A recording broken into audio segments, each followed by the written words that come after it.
Pakhtun journalist ایسوسی ایشن کا شکریہ ادا کرتا ہوں جنہوں نے آج پشاور میں ہونے والے بم دھماکے کے نتیجے میں جانوں کے ضیاع کے بارے میں اور دہشت گردی کے بارے میں اپنی تشویش ظاہر کرنے کے لیے اور شہیدوں کو یاد کرنے کے لیے یہاں ہم سب کو اکٹھا کیا ہے۔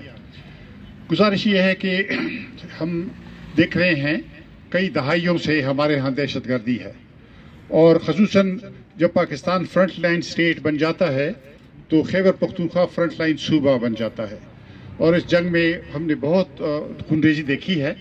ہمارے ہاں وزیرستان سے لے کر آپ باجوڑ تک اور دوسرے پختونخوا کے کونے کونے میں نقصان ہوا ہے۔ پولیس نے بڑی قربانیاں دی ہیں اور وہ ایک طرح سے ہراول دستے کا کردار اس نے ادا کیا ہے دفاع کے لیے۔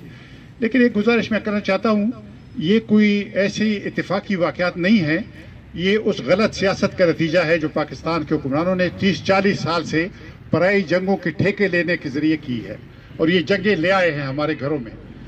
1980 سے ہمارے بزرگ کہتے رہتے تھے کہ یہ نہیں کریں گے، آپ کیوں پرائی جنگوں کا ٹھیکہ یہاں پہ لے آتے ہیں؟ روس اور امریکہ کے درمیان جنگ تھی افغانستان میں، آپ اس میں کود پڑے۔ ابھی پھر دہشت گردی کے نام پر کے خلاف جو جنگ ہے اس میں آپ دوبارہ کود پڑے ہیں۔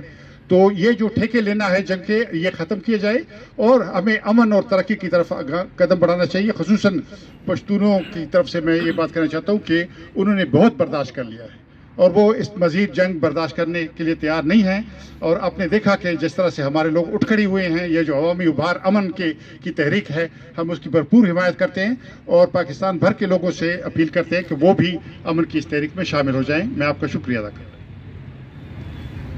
بہت شکریہ محترم افراسیاب خٹک صاحب۔ نسیم مندوخیل پشتون جرنلسٹ ایسوسی ایشن کا ممبر ہوں۔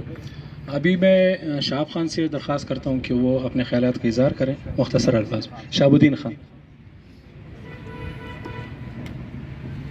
بسم اللہ الرحمن الرحیم، بہت شکریہ۔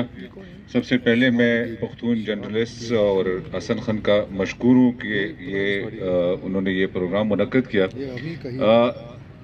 بہت سی باتیں ہوئی اور میں مختصراً بات کرنا چاہتا ہوں، وہ یہ کہ ہمارا علاقہ اور خاص کر پختون بیلٹ وہ دہشت گردی کا شکار ہے پچھلے تقریباً 40 سال سے، اور اس میں دو بڑے واقعات رونما ہوئے، تقریباً 80,000 لوگ شہید ہو چکے ہیں۔ لیکن جو APS کا واقعہ ہے اور اس کے بعد جو نیشنل ایکشن پلان بنا ہوا تھا اور اس کے بعد یہ پولیس کا واقعہ ہے، تو یہ دونوں واقعات اتنے بہت بڑے واقعات ہیں کہ ان کو بھولنا نہ تو کسی انسان کی بس کی بات ہے اور نہ پشتونوں کی بس کی بات ہے۔ پولیس پر حملہ پولیس کو ڈیمورلائز کرنے کے لیے کیا گیا تھا تاکہ وہ بیٹھ جائے تھانوں کے اندر، وہ یا تو ان میں انتشار پھیلائیں اور یہ علاقہ ان کے لیے ایک کھلا میدان چھوڑا جائے۔ تو ہم پولیس پر حملے اور پشتون بیلٹ میں تمام حملوں کی بھرپور مذمت کرتے ہیں، اور یہ جنگ مزید پشتونوں کے علاقوں پہ یہاں پہ یہ جنگ لڑنا یہ پشتون قوم کے ساتھ انتہائی زیادتی ہے اور ہم یہ برداشت نہیں کرتے۔ تو یہ جنگیں ابھی